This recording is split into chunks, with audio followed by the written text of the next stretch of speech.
one of the reasons we wanted to do this episode is because every time you look up, you can see the ways that Black women are coming into their power, and even coming out of my mouth to say "coming into" as if it's new. It's almost, it's just becoming more present to other people, more clear to other people. We've been here doing this work, but it comes at a cost. Talk about it. What do we just see? It comes at a cost because Black women in this country are always the tip of the spear. We're always the ones to speak up, to speak out, to raise hell, and to drive change for everybody. And self-sacrifice. And in ways that are not respected, are not reflected, compensated, monetized, value, all the things, right? And we pay the cost. Yeah. All right. So can we talk a little bit about what that has looked like in your life and your career?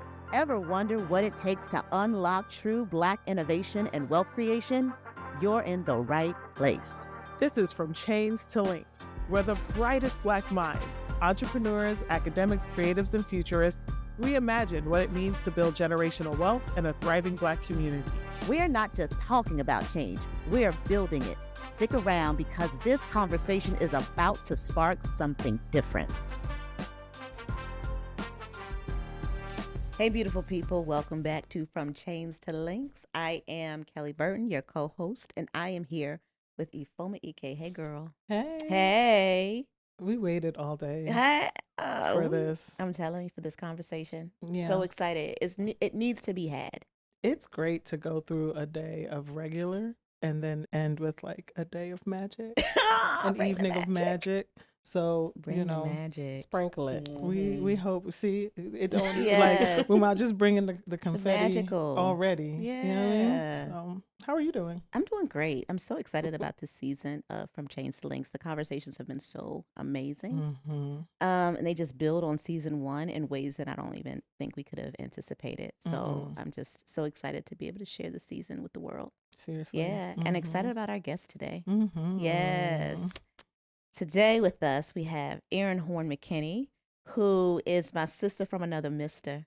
I could go that we could go through a whole podcast about our backstory, so we will spare But tell us a little bit. And our love fest. And our love fest. Yes. Because I can share my love. So yes, that's perfect. That's a good idea. Yes, that's perfect. So currently, Erin is our board chair at Black Innovation Alliance. Newly appointed board chair. Congratulations. Board chair. She is BIA's third baby mama. We have 2 baby mamas, we say, but I have to be careful which conversations I share that because I try to explain it and I'll be like, they're not going to get that. Yeah. So there are, technically 2 co-founders of BIA, me and Anil Williams.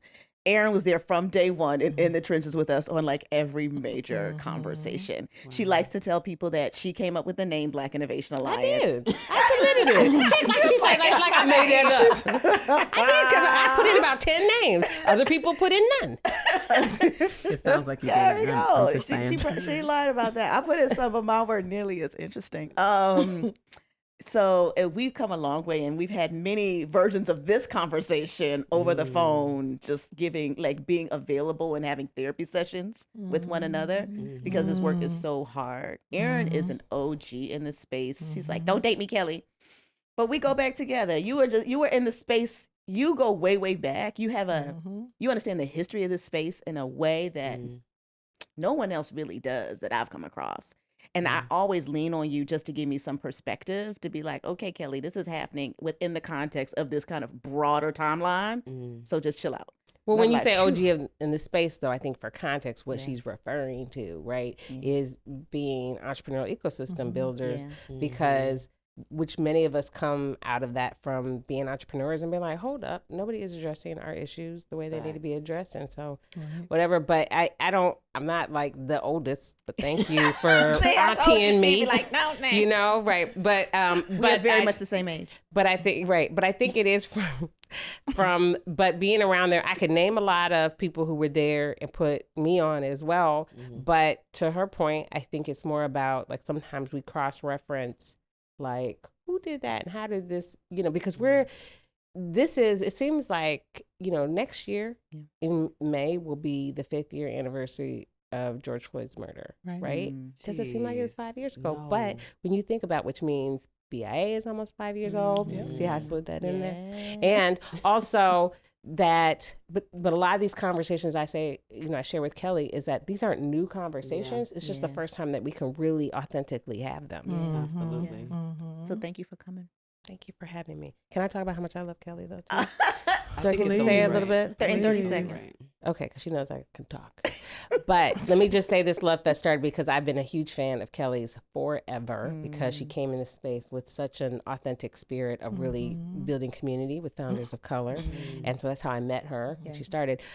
But the reason that BIA is what BIA is because of Kelly and her heart. Now, Ania did co-found it, and she's her ride or die. I don't know why they didn't just let me in as a third co-founder, but whatever. I'll be the third baby mom. But they make me seem like I'm a deadbeat, and I'm not. No, not at all. I'm not. You pay my child support. Child support. Okay. And then And some. I share the baby. Anyway, but seriously, but Kelly is amazing. And when you think about organizations, there's not an organization I've ever seen have this exponential growth so quickly, and it really is because of the two of them. But Kelly is the one here every single day pouring her heart and soul into this, and it also is a testament to her leadership, which I think is a great segue to this conversation because it's not often that you have an opportunity to work with these type of leaders like you all.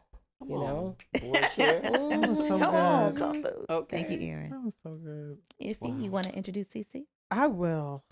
Cici Battle. Cici Battle is somebody that we've been in each other's ecosystems and kind of sliding doors for a very long time. Some of it in movement, some of it in equity and culture, some of it is like thrown in D&I spaces when we're really like, actually, no, we're way more revolutionary than that, but Come on. also we'll take your check.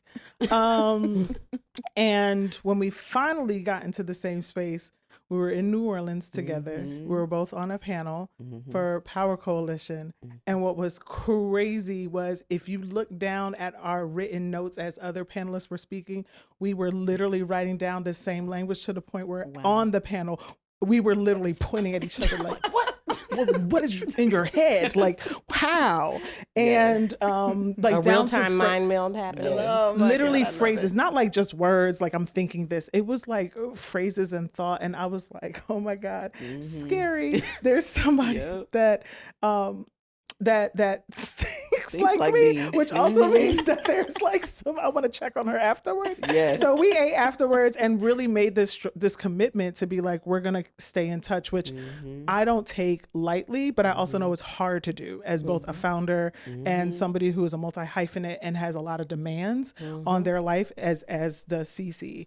And over time, we have found ways to create with each other, to literally like build clients with each other, to be honest with each other about like where we're at, to frolic with each other. I know. Here's to frolicking. Yes, Love to it. frolicking. And so that's a great segue to get into my sister and to introduce herself because she has created what I think is an amazing platform in frolic culture. Around this time, I was still struggling with my own thing that I was like building out called Radical Sabbatical. And so to see somebody other than like Trisha Hershey and folks like that have done the NAP ministry, to see somebody live in the truth of what frolic is and to not talk about it in a way that can get whitewashed in the space of wellness, but also not that had substance, that in some Black and brown spaces, it's still a struggle to be like, but why is this our birthright? Like, why is this something that we have to do to survive? Cici's about that life. Like, she's like, we are actually dying without the ability to like freely frolic. And she provides those spaces and she curates those spaces. So I'm just really excited, not only for what you've meant to me, but what you have meant to our people to imagine differently. I will even say what you have meant to my mother. She has met my mother. We have sat in salt baths with Mama Bernice and what it means for Cici to see people across generations has also been really inspiring. So thank you, girl. And I love you. This is my boo. So since we're doing a love fest, where's the camera? All the cameras need to see my love. What I appreciate though, you can see someone who thinks like you, but you push me. You push me to dream. You push me to embody. And we kind of talked about it before we began around just like conflict. Like when you have a conflict with someone and you choose to return back to them, you love that person. Yeah. You love them. And not like it has to be a big thing, but you can find any reason to be like, no, I don't deal with them no more. You already have a lot of stuff to do. We're both founders. We're both trying to do our own things, but we always come back to each other in grace and love. And outside of what you do, I just appreciate who you are, truly. Thank you. Yeah. Thank you. Excited to be here. Well, at an age when we're at like hashtag no new friends, right? Because we don't have space and capacity to take on like one more person. Yeah. So that means I really love you. If I brought you into my life at this stage of my life. Absolutely. Sure. And in multiple ways, because it's easy to be like, okay, you're just a work person. You know what I mean? Or you're just a, you're just a, you know, at-home person. But it's like, no, I want to work with you. I want to frolic with you. I want to. I've had slumber parties with Kelly. You see? But she lets me because she doesn't like slumber What? partying Yeah. too Oh, much. see, She likes her. why you don't She likes her space. I do, No. but I do love a good slumber party. But she's She welcomed me does in her home, and we've had a slumber party at her house. Yes, But she has to have her own space. Like you can't same hotel room slumber party. And I've tried multiple times. Okay. Be like, Kelly, let's just share a room, and she'd be like, I love you, Ann. you know, I love you. Oh no! Fair. Listen, Are you when a you can be Taurus? with your friends, I'm an Aries, Aries. and like I have Oh. most of my girlfriends are Taurus. Oh. So yeah. See, are you a Taurus? No. Oh, she's like, we're God. November babies. Yeah. Oh, Well, hold She's a on. Sag. You're a October, Sag? I'm Libra. Oh. Yes. Give us. okay. Get ready for the season because it's coming. It is. So I love this conversation, and I think there's so many directions we could take. Mm-hmm. But one of the reasons we wanted to do this episode is because every time you look up, you can see the ways that Black women are coming into their power, and even coming out of my mouth to say coming into as if it's new. It's almost it's just becoming more present to other people, more Period. right, clear to other people. We've been here doing this work, but it comes at a cost. Talk about it. What do we just see? It comes at a cost because Black women in this country are always the tip of the spear. Mm. We're always the ones to speak up, to speak out, to raise hell, and to drive change for everybody And self-sacrifice. and in ways that are not respected, are not reflected, compensated, monetized. Come on, Kelly, Value. keep going, all keep the going. things, Come on, right? and we pay the cost. Yeah. All right. So can we talk a little bit about what that has looked like in your life and your career? Where's the Oh, white, damn. where's That's the what we white gonna couch? start. Right. Exactly. I feel like I need to rub it slow. I know. What does that look like in my life? Oh my gosh, a lot of health issues, a lot of like missing out on things. I said this to my niece actually, because my niece is like, "You really be chilling, auntie, now. Like, I'm so proud of you." I'm like, "I do, child. She's like, "I remember when you were always sleeping. You know, I never could spend time with you because you were always tired." I've worked 2 jobs since I was 15, like for real jobs, you know, through school, through grad school. I was living in Colombia, the country, flying back to Miami to work a job, like that type of grinding myself. And I think about how much I missed out on, how many weddings, how many, you know, holidays, how many moments, how many opportunities for community building, how many opportunities to like, you know, work on some conflicts in my family. All of those things were because I was grinding or giving myself to different things. And usually, to your point, it was because if I don't do this, no one is going to do this. If I don't do this organization is going to die. If I don't do this wild candidate is going to win. If I don't do it was always like, I have to do this because no one else would. And the journey for me stopped at 2020 because I don't know about y'all, but I really thought I was going to die. Like, I didn't know what was going to happen. I was like, all these people are dropping. I'm losing all these loved ones. And I'm like, if I'm going to go out, I'm not going to go out like this. And what I do know is like the world of my dreams, like I deserve to live that and embody that right now. Because if I'm going to die from this vid, I'm at least going to get, you know, 2 weeks of living in bliss. You know what I'm saying? I'm going to do something. Like I can't do this. And I left my job. I left my relationship. And when I started to shift my priorities, I realized everything around me had the possibility to shift as well. So I lived a life where I was the tip of the spear. I lived a life where I felt like I had to sacrifice to deserve something better. But then when I made a choice, things start to shift. Yeah. So Yeah. What about you, Erin? Health problems too, but go ahead. No, well, I'm gonna start with that actually, because I think for me, before these were all cool language, and one of the things I think that's happened over the past couple of years that I really appreciate is that we're talking about how stress shows up in our lives, and we're learning more about autoimmune conditions and things like that. So for me, in my 30s, that I'm just leaving. No, I'm just teasing. No, but seriously, is when, I started to have a number of autoimmune conditions, and different doctors were telling me that it was like, got to the point that they were like, oh, you have lupus. And I'm like, whoa. And thankfully after number, like years of different testing, it ended up that it wasn't lupus. It was so many different autoimmune conditions and allergies, because you start developing allergies because your immune system is compromised. And you just, when people hear stress kills, it's not a saying. It's for real. It's real. Right. Yeah. That's right. And so before people were really talking about sabbaticals and things like that, I had a really traumatic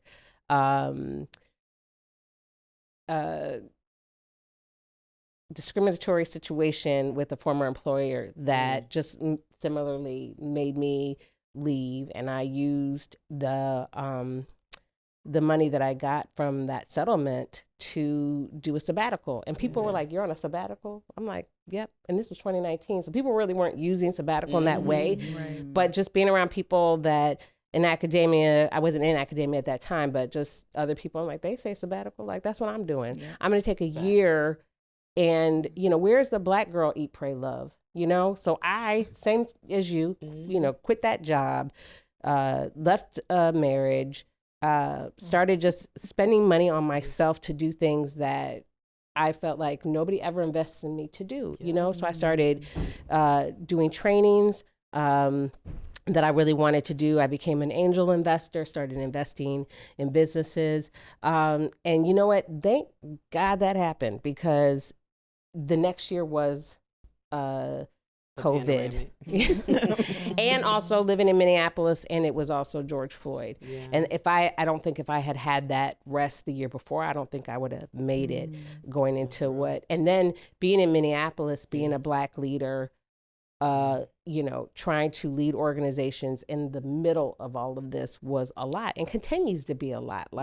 Just this attack on DEI, but let's just take that out of it for a second. I think the attack on female leaders, period, and then you add race to it, is just something that people don't talk enough about. We've seen just in the last couple of years starting to be, not that this didn't happen before, but stories covering now, leaders who are committed suicide, leaders who are like, I just can't take it anymore, because being a leader means you're front and center for attack, and people think it's glorious and it's sexy, and I want to, they look at your life and they see you sitting here with a microphone and cameras around, but they don't understand what you go through every day, right? The way that people talk to you, the way that people talk to you in front of other people, the attacks that you're under. And I think, I was just talking to a girlfriend of mine who's a fellow leader just this weekend, who we were like, you know what? We need to create a Black Golden Girls sanctuary, abroad somewhere where we can feel safe. And that people can buy into and say, hey, I'm going to retire, because who's protecting us? Yeah. Right. We spend our whole lives protecting so many people, but who's protecting us? Yeah. And this particular year for me has been like, we've talked about all this other stuff, but, for those here who know me, I lost my home in a house fire earlier this year. I am building an organization that's so incredibly difficult. I had, a child who is going through mental health issues. I was, doing all these things by myself, plus health issues of my own, and taking care of parents and doing all these different things. And there's times that I literally was asking myself, are you okay? And thankfully so many friends and people who have reached out and are you okay? And I'm like, no, but you feel like even when you're saying you're not okay, it's like, all right, but you're going to be good though. So, and then keep moving, because you're the strong friend. You're the one that's there for everybody else. but I have been hanging on by a thread Listen, just this like, year. Let me tell you something. Now, Like this today. now. And it's there's so much. I don't know if I'm moved or if I'm experienced a little bit of like a trigger, right, with these conversations, because like it's definitely caught in my chest as to like both like relating to everything that folks are saying, and then like recognizing that what you just said there of the like, oh girl, but you'll be good, is like twofold of like, number one, us kind of normalizing the responses that we learned, but then also number two, people not really knowing or having the thing that maybe, or assuming that they don't have what you need, right? And so it's kind of like the way, you know, the church mothers would be like, well, just pray about it. It's the ways that we, you know, create coping or invite people to cope. And sometimes people need a conversation or need a little bit, you know, deeper than that.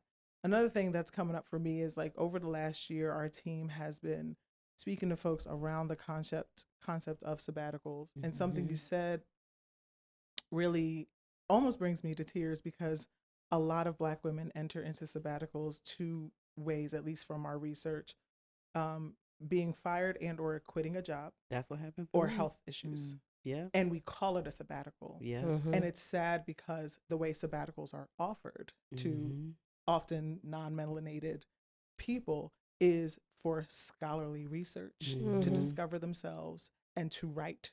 So they literally, when they die, they know that they had a period that was dedicated to them self-expressing, so that something will be here beyond their physical body.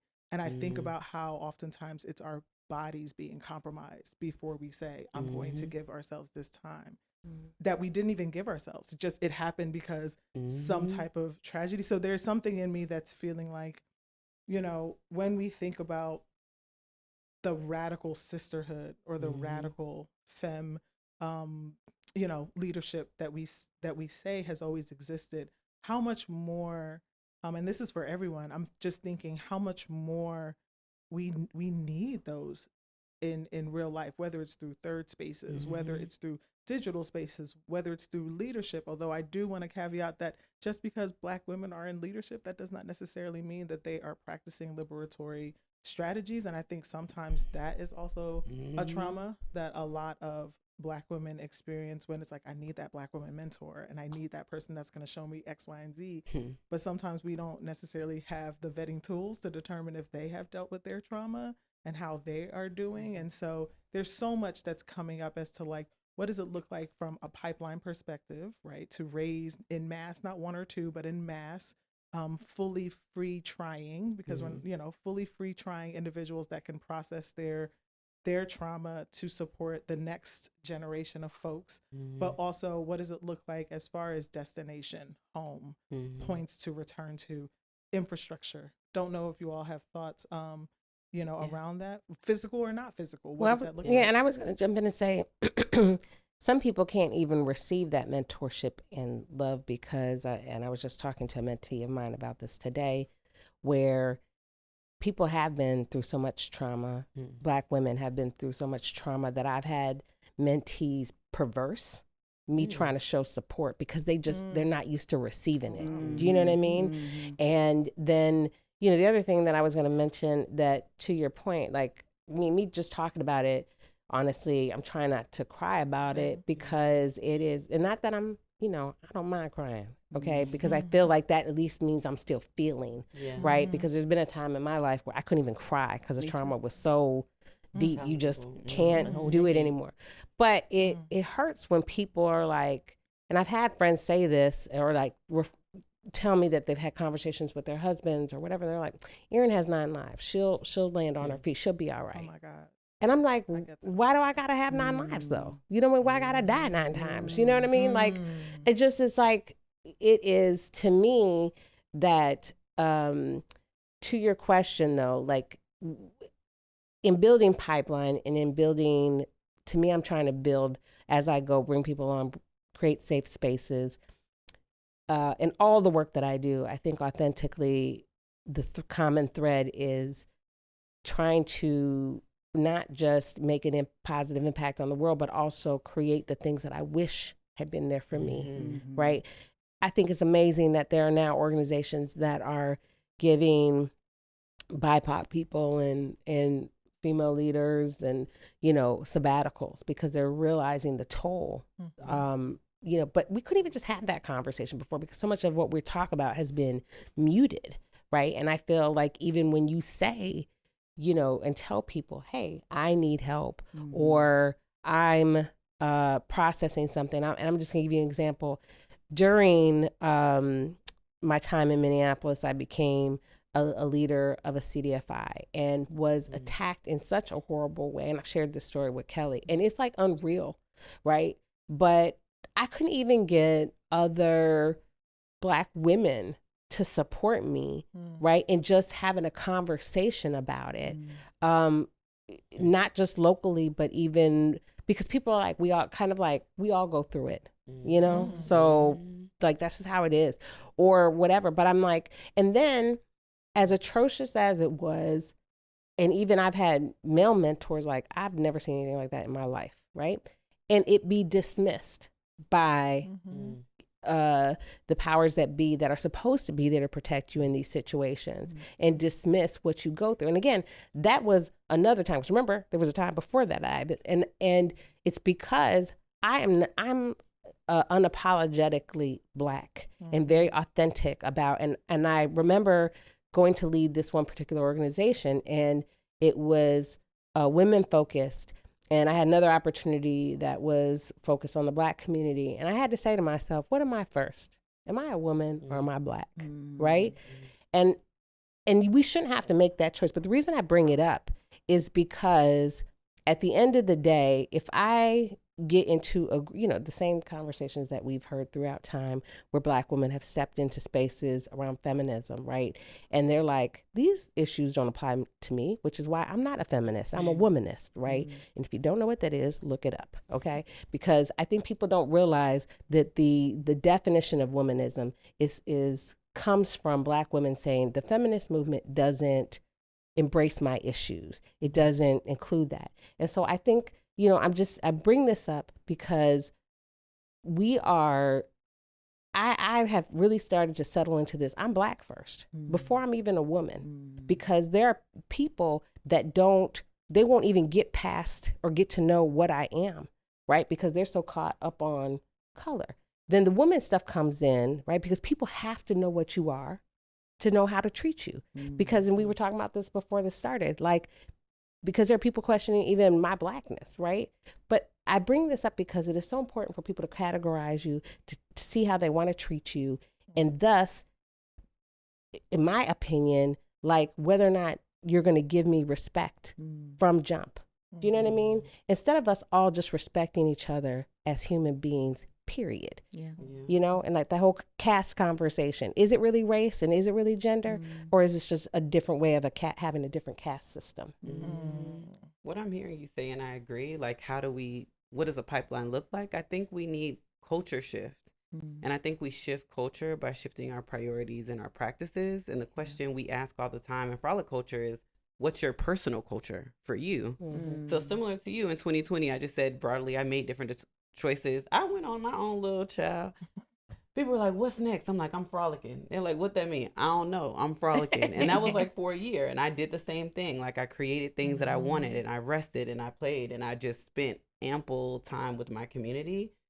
And those choices shifted not only my personal culture, meaning how I talk to myself, the language to myself, the actions that I had with myself, but then it also started to shift the culture of my family, because people wasn't coming to me with stuff that wasn't frolicking, because that's not what I was prioritizing, and then I noticed my friends, they're like, oh yeah, I want to frolic, so we I guess we frolicking. And I'm like, I guess we frolicking together.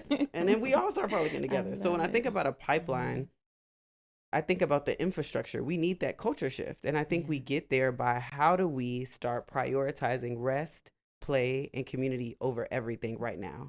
How do we make space for other people to prioritize rest, play, and community over everything right now?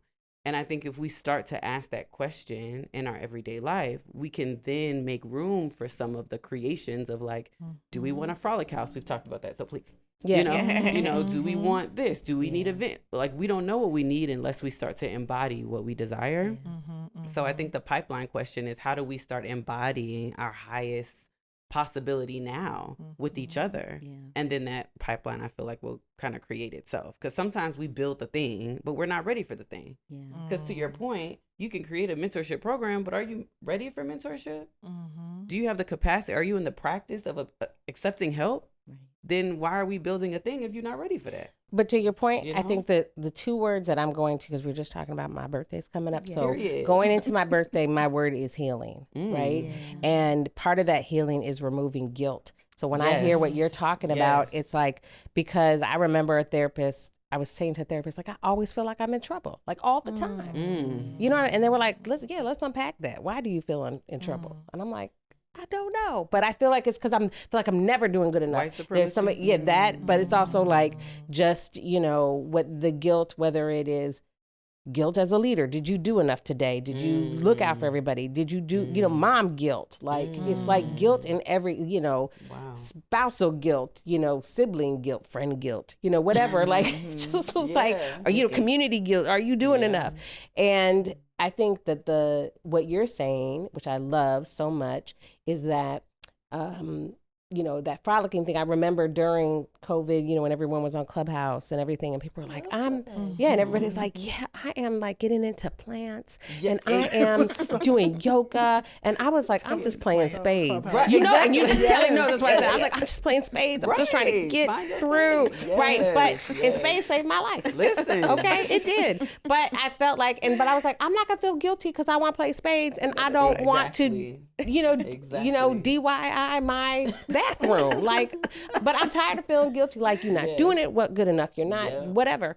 But I love the frolicking piece, right? Because I think it is, what we're talking about is a shift in culture. One, that we even have these conversations, that we're removing guilt, that you are empowering people by showing what it looks like to embrace your authentic self and take the time to even know what that is. Because I think that is, if that's somebody was even, I remember when my son Mm-hmm. was 5, he's 21 now, but I remember when he was 5 and I just had my second child. And so I have the baby, and he's like, Mom, what do you like to do? And I was like, oh, I love spending time with you and your brother and your father and doing this. He's like, no, that's about everybody else. What do you like to do? And I was like, I didn't even know, because my life had got so absorbed, right?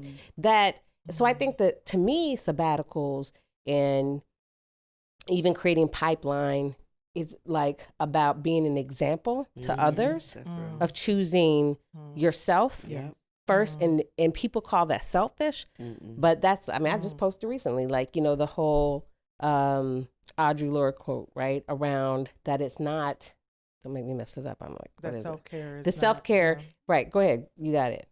That like, child, it's been a long day, but self-care is not not being selfish, right? Self-care is not about being selfish, but self-care is revolutionary, right? Right. It's an act of protest, right? And it is, being revolutionary, because people, especially as women, people want you to always be about them and be, takers. And I feel like the more that we can show people, the more I can show my kids, like, I love you.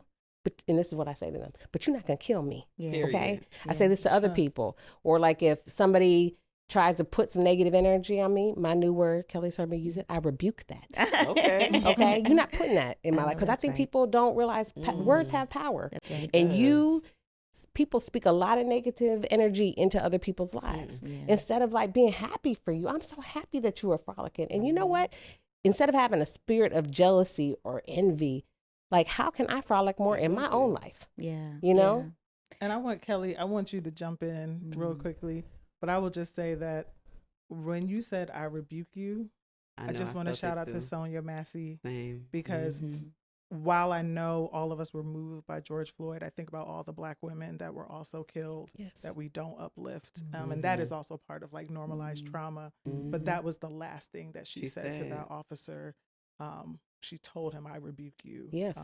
And then unfortunately her life was ended. So, the power of Black women, even as even when we're scared, there's this power of like knowing when there's a negative force and trying our best to like protect ourselves. And unfortunately, I feel like there's almost like this burning on both ends of the stick of life that we have, sometimes a very short life, even when we are trying to assert safety, right? So, but when are we not? But and when are we not? That. When are we not scared though? Like that's what the frolicking thing to me is about. Like that's the whole point. I agree, but I also think that and like unnormalizing that is part of that, even amongst the cisgender spaces, that sometimes we also participate in, not here, but participate in the forgetting of our pain, and they don't get uplifted.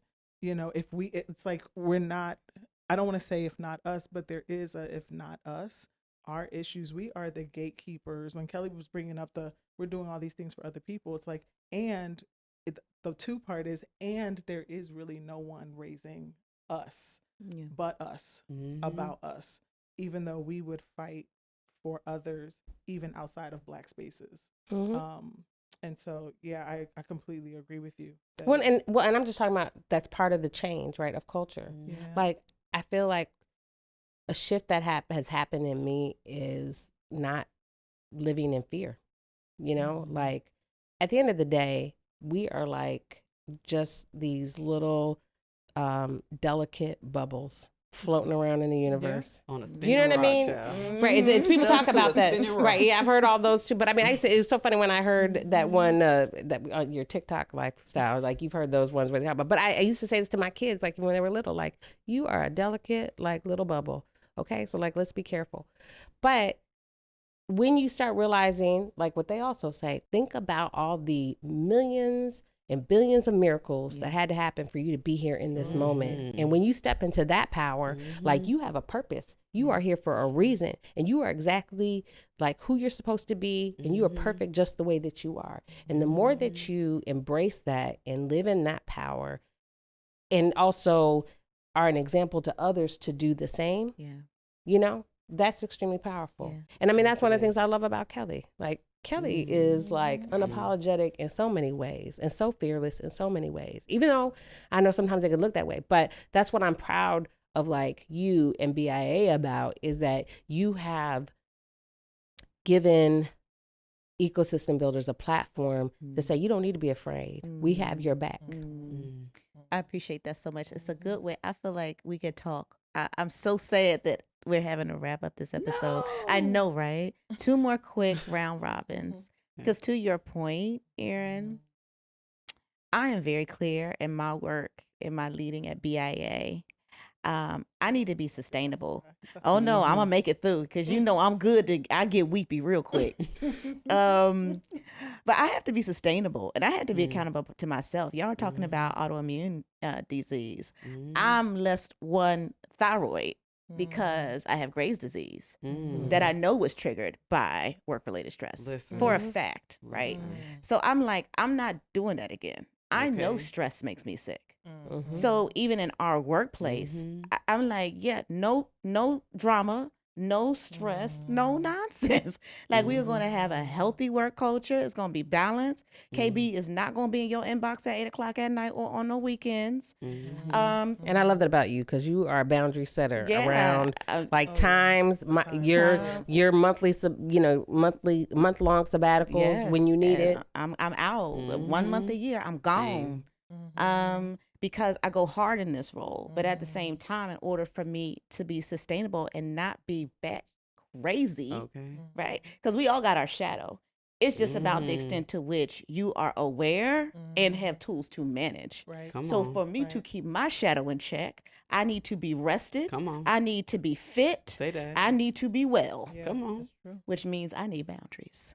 And I institute them relentlessly, unapologetically. So quick round robin. What are your boundaries? And then we'll wrap it up with Right to Innovate. Boundaries. What they look like. That's a really great question, because I am like creating new ones right now. Because I'm tired of my like physical self like manifesting that I've not been boundary setting, right? And not been disciplined about certain things. So for me, boundaries are, you will not disrespect me, period. Okay? You will, if I say this is how I expect to be treated, like this is how we're gonna move forward, and that I'm not gonna be a volunteer, or rather, I'm not gonna be a volunteer, and I'm not gonna be a victim, right? Because we sign up for a lot of stuff, Yes. and this might be something, and it's never too late to create new boundaries. Yes. I love that. Well, I'm taking it as like, what boundaries do I have in my work? I'm gonna tell you what it is. I don't work on Fridays. Don't look at me. I don't exist. Nobody on my team exists on Fridays. And I think that's really important, because sometimes we'll have boundaries, but what boundaries and space are you creating for other people that you're around to also, institute ease in their lives? So Fridays, I don't exist. Mondays, sometimes, but I try not to have meetings. My sabbatical is yearly. The minimum is a month. Now, last year, it was 6-8 weeks. You know what I'm saying? Like I was in the wind. You were frolicking. What? Okay, you heard me. And that also means, like, I invite my clients. You should be frolicking too. Yeah. 4 of my clients right now have annual sabbaticals for their teams. We all break at the same time because you don't have to work that hard. Another boundary is ease. Yes. Ease over everything. Like, it does not have to be this difficult. I'm not sending you 90 emails. It doesn't need to be 90 emails. Right. I'm not talking to you 20 times because we don't need to talk 20 times. You know what I'm saying? And I'm very serious about what creates ease. I communicate that. I write it in my signature. I put it in my contracts. Ease over everything. Wait, what does it say in your signature? And my signature? I hope this is finding you ease, and if it doesn't, don't respond. Oh, I love that. Okay. If don't and it's okay. And I think that's what when I was talking about the culture shift, we have to do work to let go of urgency. That's right. And it's not just urgency in ourselves, also the expectations that you have of other people. That's right. Because things can be easeful if you want people to move quick, but you want to move slow. Right. Yeah. I'm saying I'm going to move slow with intention, and I invite you to do the same. And it may not be on my timeline, and I need to work through that. Do we have a shared commitment to move with ease and to do good work and to cause no harm? Sure. But I'm not, So those are my big boundaries. And can I just call out that she's like bending the universe around her with what you're doing, and I love that. Listen. Because you're not conforming to that culture. You're bringing people into your culture of like, we're gonna do this drama free without like. But the stress. Yeah, it's an invitation. But you're like, but I'm inviting you, but I'm not accepting your invitation over there. No, because we're actively creating our reality right now. That's right. So if I'm not bending towards what I know is just for everybody, I'm bending towards something that's not. And I'm not going to do that. I've done that, and it's killed me. PCOS, all the other things, body breaking down, sinus issues. Yes. I had a fungal sinusitis. What the heck is a fungal sinusitis? Do y'all know have y'all ever heard of a fungal Had to open me up, child. Had to open me up. Wow. And all of these things manifesting because I'm stressed over some stuff y'all didn't even need from me. Come on. Like, what That's reality real. are we actively creating? And I'm just going to say it. A lot of the stress a lot of us are living in, we're the creators of that. That's right. Yeah. I'm not saying we're the originators of it. Yeah. A lot of that is manifestations. We talk about it all the time of white supremacy and capitalist, thoughts and beings. But we are the managers. Yeah. We are the leaders. Yeah. We're the EDs. Yeah. We're creating those cultures. Yeah. So who are we pointing fingers at? Like, we need to take inventory to say, slow the heck down. Yes. Let's look at our work. Do we really have to do all this work? You all up in our business now at BIA. I'm just that's saying. The question we like. Do honestly, we really like, need to and that's do a this? part of my consulting. Yes. Honestly, I help leaders with this. Like, yes, I have a firm. Yes, we do equity and justice. But are you equitable to yourself? Right. Exactly. Are you equitable to the organization? That's because right. if not, everything that we do is gonna be. Come on now, right. Like, we talking about Black liberation. The liberation I want is easeful. I know. It's frolicking. Yes. So why can't gotta we do that now? What is that whole start hashtag soft girl life, or Yeah, I mean, what's the thing? The soft girl life, that's very individualistic. They be talking about themselves. Sure. Oh, wow. It's like, I want soft girl, but at the expense of who? No, I want us all to be frolicking. Yeah, We all can do all this. can frolic. So let's make a frolic culture together. Yes, Not let's just soft do girl it. era. You feel me? Yes, yes. Yeah. I'll stop. Because I keep No. talking. No, I'm loving it because I'm like, where's my notepad? Okay. Well, when this episode comes out, Yeah, where's the vodka sponsor? Exactly. Sponsored by. Sponsored by. I think there's so many, and I was listening to this podcast that was so liberating that like said that boundaries can be fluid, and you can continue to add them. So it's not, absolutely, people should feel comfortable with that. But I will also say, for those that struggle with like the creation of boundaries because you have literally inherited a positionality that means that you are available to a lot of people. What didn't help me was a lot of times people hear boundaries as to like what you keep out. But I think that two definitions that help me is that boundaries are about protection. Like, what do you want to protect? And then you said it just now, like invitation, like what do you want to invite in? And thinking of it like a gate, right? That the gate, that the boundary is also an opportunity to invite people into like supporting and treating you to be your best person and best self when you're interacting with them. So I'm still like on this learning, what are the different ways of inviting folks in, and also trusting that the way I invite them in is like sometimes the boundary that I'm working. So I will just say like one of the boundaries that I'm working on is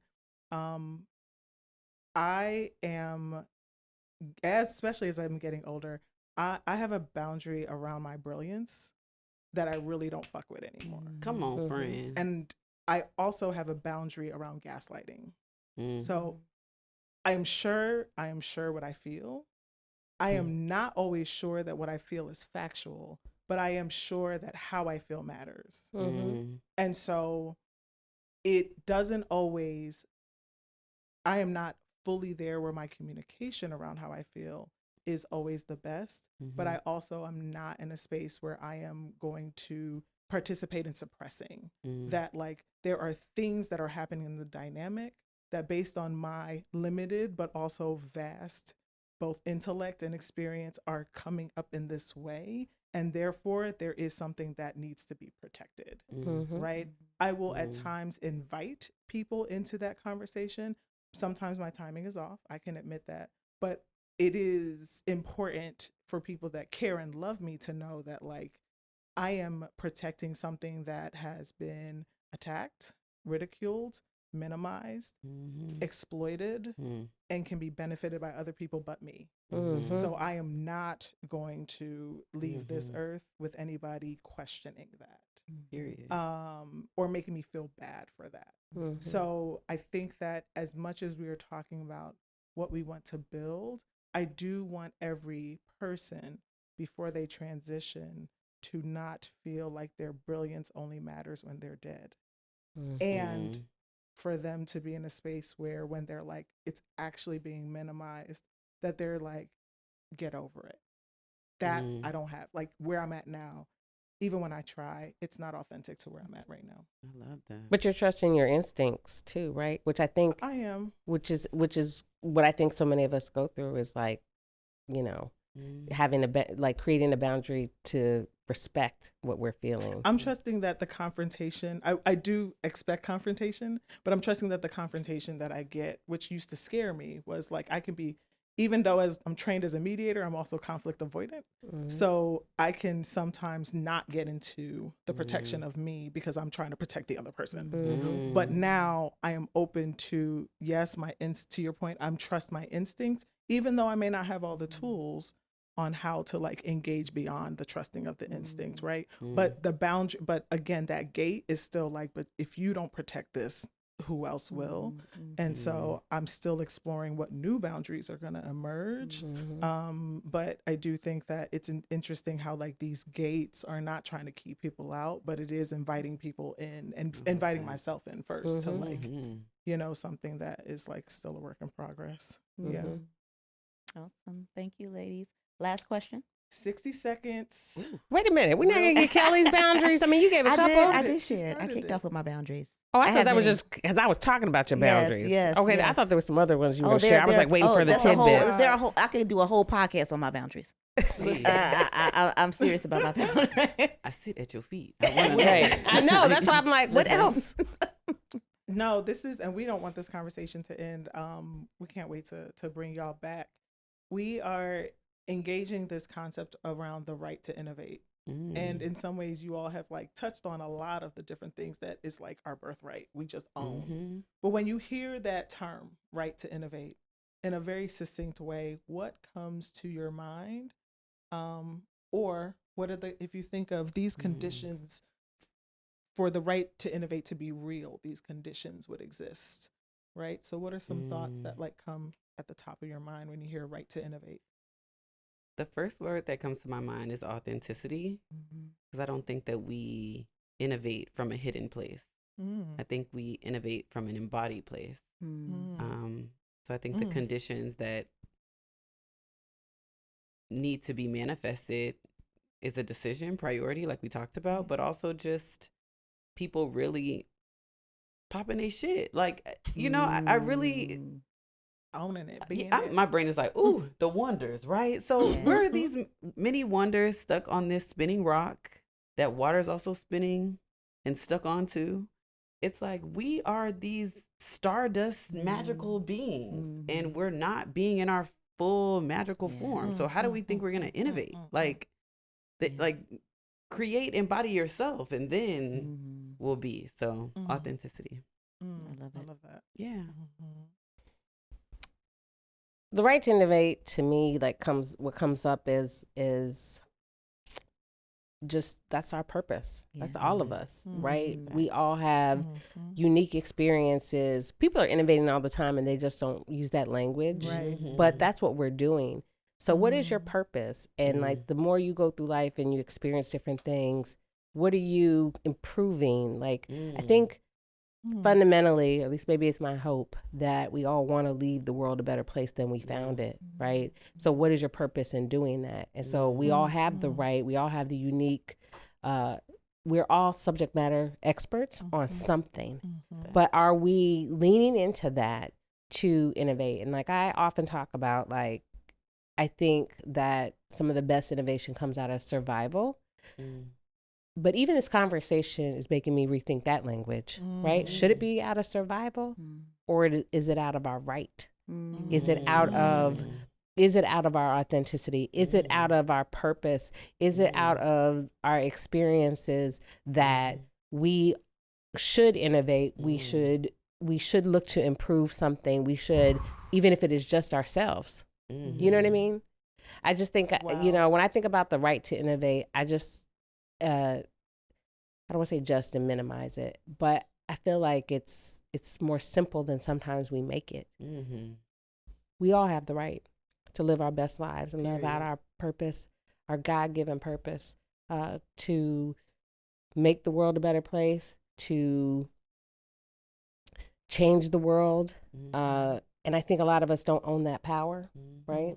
And so, like, even hearing about what you're talking about, and how you're empowering people just by living your life and showing that, I think you're an example of you have the right to frolic too. Because to me, frolicking is innovative, right? Yes, it is. Like just the because it's the type of frolicking. You know. But I think that we all have the right to do it, and so just even I love this phrase, you know, and hope that's another. It's T-shirt. Declaration 26. Ooh. Is the right to innovate? That's right. Oh, It's all Is there a about shirt? To innovate begins it's all here. about declaring. Are we the right to hashtagging innovate. this? Oh no, it's real. It's real. I already, you know what? I love you all. Like, you know, our like marketing geniuses. Yes. Our team is amazing. Oh wow. Thank you, Thank Cici. you all. Thank you, Erin. Thank you all. This is beautiful. So grateful for you. Kelly. Thank you. Thank you. Thanks, everybody. So grateful for the vulnerability shared by Erin and Cici and Ife on today's episode. Just a shout out to all of our Black women leaders who are standing in the gap for our communities, our family, our nation. Every single day, we see you, we love you, and we are deeply grateful. So with that, thanks, everybody. We'll see you next time on From Chains to Links. Thanks for riding with us on today's journey. If this episode hit home, don't keep it to yourself. Share it with a friend. Visit FromChainsToLinks.com for more content and make sure to subscribe on our YouTube. Follow us on Instagram at @BuildWithBIA, and let's keep this movement growing. The road to true Black prosperity is built together, and we need you to do it.